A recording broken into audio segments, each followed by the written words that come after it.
Yesterday, the National Assembly voted to censure Leanne Wood for going on Twitter and calling a constituent of mine, a blogger called Jack of the North, a tush deen. Actually, she didn't use the Welsh word, she spoke in English and called him an arsehole. And the dignity and respect policy of the Assembly, unsurprisingly, thinks you shouldn't use such words if you are an Assembly member. Well, I wanted to add to her woes yesterday by making a speech in defence of her right of free expression within the law outside the Assembly. But unfortunately, the presiding officer didn't call me, so I'm going to make that speech to you now.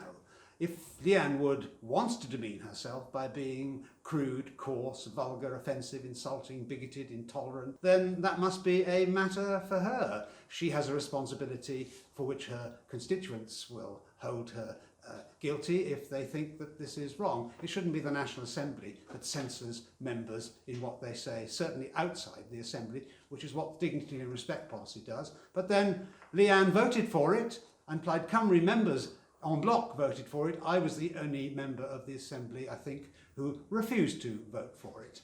And so they've been hoist on their own petard.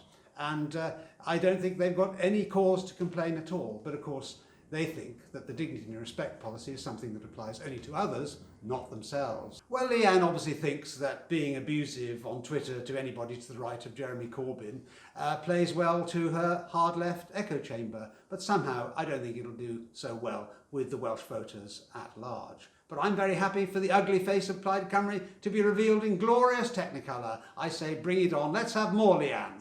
Not hanging. Are you calling me stupid?